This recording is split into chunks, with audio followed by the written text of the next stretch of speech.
Oh my god, I am so excited. It is finally time. I'm going to watch the Band of Brothers documentary. You've asked me so many times, and I understand. I'm terrible uploading, I do know that. I imagine this came packaged with the show. I think, yeah, it's on the DVD box set. And, oh, my cat. This is Nymeria. And that's Tea Leaf. It's backwards, this is so confusing. There, Tea Leaf, I give up. Okay, so it's time for Band of Brothers. It's been so long since I've been with Easy Company and all my favourite guys, so I'm so excited to be back in their company, kind of. So I'm wondering whether this will all be about the real Easy Company or whether it'll be about the actors at all, both, whether it's going to be about history. Either way, I'm happy. I'm just excited to get back into this world. So yeah. And when I tried to get up, only thing I could see were the broken ends of my legs. Oh. And I thought my legs were gone. Because that's all, the broken part, both femurs were shattered. Oh my and they were gosh. laying down here as I was in my back trying to raise my legs up. I said my act of contrition, because I'm a Catholic. And then the next thing I thought of was my mother. And I thought, what's she going to say? Because I was an only child. Well, that's a hell of a start, isn't it? Oh, shit. Tissues, I always make the mistake. In 1942, the US Army assembled a volunteer parachute regiment to jump behind enemy lines. Ugh, it's just like that scene. This company sustained one of the highest casualty rates of the war.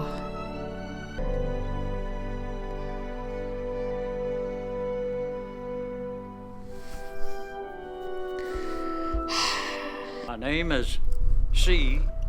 Carwood Lipton. I was born in Huntington, West Virginia. My nickname was Babe. What it was. It's just survival in the streets of Philadelphia, that's all. The actor did the way he speaks so well. Was poor. Everybody was poor. That was the Depression. When I got to about 10, I got a paper route. You know, that $5 a month I made, something like that, you know. But it was at least something. There's a work ethic. It's such a mad series of decades of the Depression and then straight into the war. And also coming out of World War One. I wasn't going to be in the infantry, I knew that. I was going to be in some top kind of a unit, or I wasn't going to be in the Army. Nobody forced you to do this. You volunteered. And it was the notion that you wanted to do something. You wanted to be with the best. Each man was like a heavyweight champion of the world boxer. Out of 100%, only 10% made it. I thought I was going to die. Whoa. There wasn't no holding back. You had to hang in there. You had to be tough. We marched 118 miles in 3 days. The training I got and the men I trained with gave me the confidence. Seeing them run like that reminds me of the first go episode. into battle. Some of them lost as much as 40 pounds. But I didn't have nothing to lose. I weighed about 130. If I'd have lost 40 pounds, I wouldn't have been big enough to stay. You know, Of course, the name Currahee, as I understand it, means we stand alone together. That's an Indian name. It became a symbol of the camp because it was really rough and tough going up and down. And it didn't matter how hard they trained you and how tired you got. You would still go out on your own and run the mountain at night. It's so funny looking at pictures like that. It's bizarre, isn't it? The colorized pictures, the difference that it makes in modern connection. Like when I look at pictures like this where they're colorized, I can kind of, imagine people that I know, people my age, younger. It's really weird. It's a completely different experience than looking at black and white photos. There's just kind of a strange separation, isn't there? There was a bunch of guys out there that already made their jump, and they was all hollering, "You're gonna be sorry," you know. You didn't want to be afraid. Well, foolishly, I didn't think it'd be so tough, but the first jump you make is not all that bad. You don't know what you're doing. Just seems like when you step out the door, but the chute just opened right then. It's funny that it says the first jump isn't as bad. Most with your chute, did you pack it right? And you'd go through that, you'd pack it one day and jump. My stomach is like churning at the thought of it. All kinds of ideas of what you might have done wrong, or that worked out fine. I can totally imagine just the panic of like... And then you were a qualified paratrooper. Got your wings pinned on, and became one of the elite members of the parachute. Did you say 5 weeks? Months. You know you're in the parachute troops. You're going to be jumping behind the enemy lines. What do you expect? You have no idea. No. In other words, just about a week before D-Day, they put us in no liberties, no nothing. You couldn't get out of the camp. They had guards around the marshalling area, so nobody could leave. Wow, that is hardcore. And they made a scale model of the features of the land. They put in all the little buildings, all the bridges, all the little knolls, all the sand dunes. Everything was in on that layout. How did they have that topographical information? Is it just from flying over? You can't exactly send a drone over.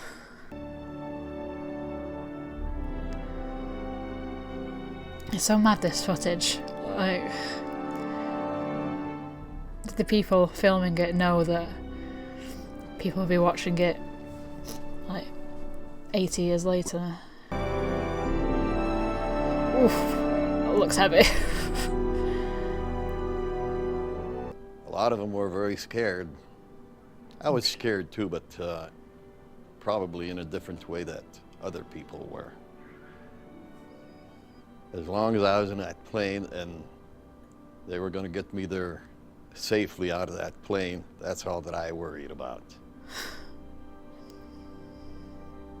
So he was like more scared of the plane than the jump? Or he just wanted to make sure he got to the war? And I saw the thousands of craft, ships, everything from LCIs to battleships. God. Down there in the channel, and I think that's when I first realized how large the invasion was. Yeah. Tremendously large the invasion was. And that's when the fireworks started. Black was terrible. Any aircraft was absolutely horrendous. It was like a July the 4th celebration 10 times over. It's like an evil version of July the 4th. You could see tracers all over the place. That's why everybody wanted to get out of the plane as fast as they could. Tracers. I remember that from the comments. People explained what tracers were. It's supposed to weigh 10, 15 pounds. By the time you get done, it's 40 or 50 or 60 pounds. Everyone that jumped with a leg bag or supplies, they lost it. Most of the paratroopers that landed didn't have nothing. Great. I was gone out and my leg was in. And I was hanging upside down. Oh my God. Looking at everything down with my leg in the plane and everything. And all this happened in just a split second. And Paul rolled me out. I just helped him out. I just picked him up, threw him out, I guess. Had to get out. We just wanted to get out so bad. And the kind of sheepish way he said that, it was actually so cute. And I slipped a little bit, and my chute fell across the power lines, and I hit that fence and fell into a farmer's garden. And that fence had, I'll never will forget it, it had glass in the top of it and cut me up and everything, but that didn't bother me. I was down, and I got down with my gun. Better than smashing your face in, I guess, but wow. It's so insane what a terrible start they had and then what they went on to achieve. And there I was with a trench knife and a canteen and about 6 candy bars in my pocket, ready to fight the German army. The Third Reich.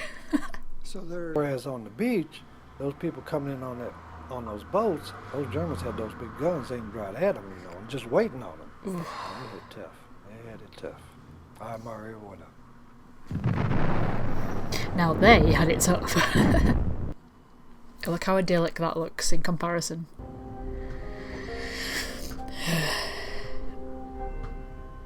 Oh, 12 V50 in camouflage. Winters was an exceptional leader, and he was able to size up all through the war. size up combat situations and decide quickly and correctly the best way to take care of whatever the problem was. And as you throw your grenades, I'll charge up with the rest of the guys. So I had the 2 machine guns set up to give him covering fire. It's ridiculous to say, but you know what an insane, unbelievable trial it was just to jump from the planes and avoid the tracers and machine guns and land, you know, in just the right spot where they can hide. And then, you know, that's trial enough for anybody. And then next on the menu, you know, it's just this insane thing after another, one after another. And then I saw an arm stuck over that tent and one of those potato masher grenades, you know, with a stick. And that thing fell right down in that trench with me. And I was trying to scuttle my way out of the way of it and it went off. And I felt like it blowed my butt over my head. I pretty near did. He hollers, "I'm sorry, Lieutenant. I'm sorry. I goofed." I felt like I kind of let him down, but, you know, Oh, that's neither here nor there. My God. It's beautiful when you think of a guy who is that dedicated to his company, to his buddies, that he apologizes for getting hit. But that's the kind of guy he was, and that's the kind each one of them was. They were all the same.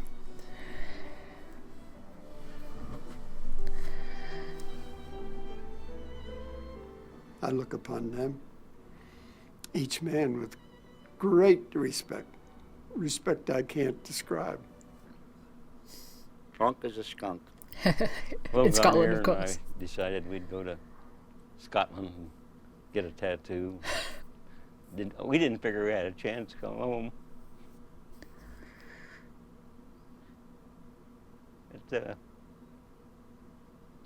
Yeah, but we thought, well, hell, the war's just starting, and Christ, we're 50% not gone now, so it's a long haul.